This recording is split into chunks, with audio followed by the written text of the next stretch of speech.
rifle friends, today we're going to talk about how to throw a toss. I'm going to start with a single, and if you've done this a million times and you already know a single and you're building up to higher tosses, or you have higher tosses, then you can work your way up in your video as well.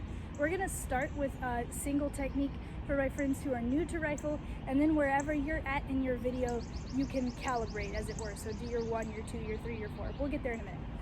So pretty typical way to toss a rifle starts at left flat, which if you were watching the right drop spins video, you may have actually stopped here. Your left hand goes under at the clip. I've got my thumb along the back, just kind of in line with the rest of my hand. My right hand is at the butt, where my fingers are all in line at the end of the rifle. And super important, my rifle is low, my elbows are boxed. Again, don't let boxing your elbows cause you to lift your rifle way up here, because then you'll have nowhere to go when you actually go to toss it, and that's a lot harder to control. So keep it low on your body, just turn your elbows out. Don't lift high, just turn them out. So from this left flat position, we're gonna start with a quarter dip. Now you don't really have to dip to throw a single, you could do it from right here if you wanted to, but I usually write you at least a quarter dip into a show if I'm gonna give you a toss, and dip technique makes your tosses so much nicer. So to do your dip, it's a lot like slam on flag. All you're gonna do is leave your left hand where it is, lift your right hand up, and push the ball of your hand against the back of your rifle. I had to pull my thumb out of the way to do that, but it's still in line with the rest of my fingers. It's gonna come up to that, I almost said slam angle, to that quarter dip angle. It's gonna lift up to about shoulder height, maybe a touch higher. The important thing with my left hand is that it's pretty passive here. It's just gripping the gun. It's just putting energy into the gun. You don't want to think about it going here and crossing your body, and you don't want to think about dropping that shoulder. That's a bad habit that I have, especially if I'm thinking in my head that I know I'm about to throw a great big toss. I tend to lean in, and that's going to cause your toss to do all kinds of crazy rainbow stuff. So when you do your quarter dip, especially since we're just throwing a single today, think about some chill in your shoulders are relaxing, and you're just snapping up using your arms and squeezing your abs to make your body solid. So usually we would count this 5, 6, squeeze, dip. So you can't really see the squeeze, but on that count 7, just like on flag, I'm putting a little energy into my gun to tell my brain, all right, time to go, here we go. So practice that for a while and get a good, nice, snappy dip where you really truly stop your rifle. Another temptation when you throw a toss on a rifle, especially for the first time, is to go dip, wah, and just to immediately push through. You want to get a good stop at your dip, because that's where you charge up the energy that's in your rifle. Like you charge your phone, right? You charge the battery and then you can use it. If your battery has no charge, then your phone is gonna die. I don't know, that's kind of a questionable metaphor. Okay, anyway, so 5, 6, squeeze, dip, with energy charging through your rifle, keeping this shoulder from dropping down toward the ground. When you throw your single, you remember the swing motion that I showed you when you learned right drop spins? This is essentially the same thing coming out of your left hand. You're gonna just lightly feel what this swing feels like without twisting your wrist so that your gun rotates, without being a death gripper like me. You're just gonna let it rotate. What you'll notice is that the butt end of the rifle is where all the weight is. It's significantly heavier.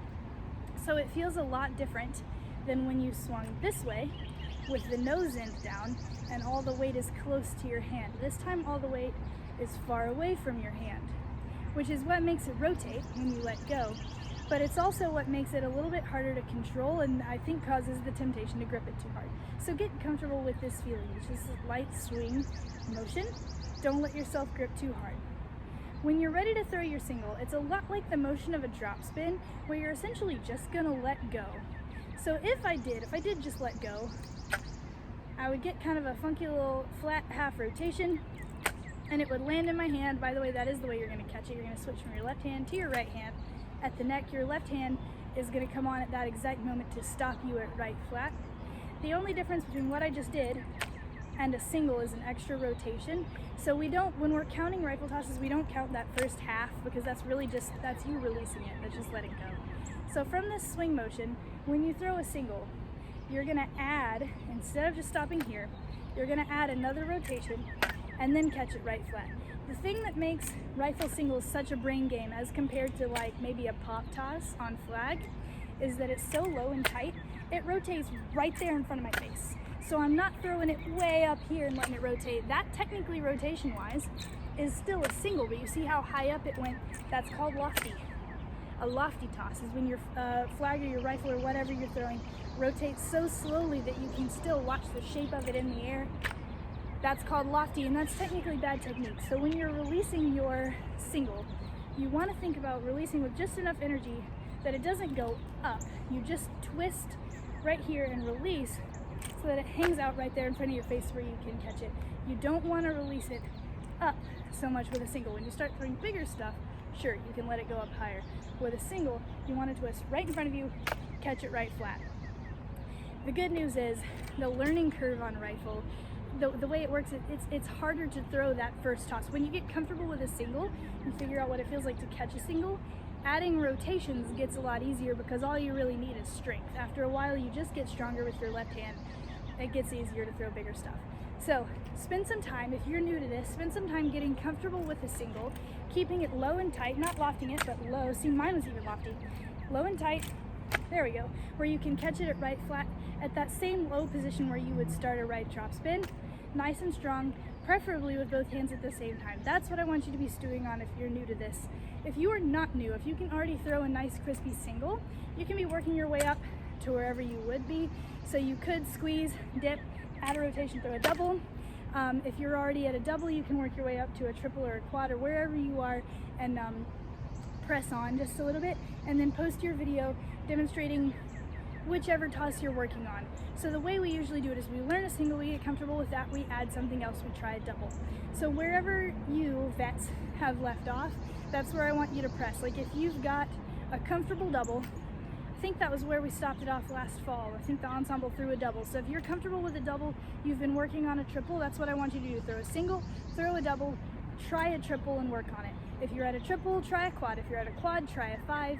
Do what you need to do and post your video working your way up, each with a nice crisp catch and the best you can do. If you're gonna work your way up into higher stuff, remember the release point for a triple is about chest height. You don't want your triple to loft super high. That's a problem I've had a lot of times. So keep it about chest height. If you know the rhyme, then you know. When you throw a quad, we say quad facade, so it's face level, but really think about it being the bottom of your face. The temptation to push too high, for me especially, is very tempting. Think about using the squeeze that you get from your dip. When you get to about quad level is where you're gonna feel like your left hand starts being important. I don't want you to throw a cross toss, right? Just like we talked about when we were doing pop tosses on flag. Your left hand can only go down, but that doesn't mean it can't help you out. So if you're throwing quads and 5s and it may be anything bigger than that, then you wanna think about pushing down with this left hand and using that energy, not to push across, but just to give an extra little bit of energy to your left hand so that it doesn't have to do all the work. So quad facade, if you're gonna throw a 5, go a touch higher. If you're trying a 6, you're really gonna release it here, but then as your toss is going into the air, you're gonna extend your arm and then catch. I don't think any of us are working on a 6 right now, but if you are, I can try and get you some better resources from somebody who's a little better at a rifle than me. So just let me know that if that's where you're at. Good luck, have fun throwing things.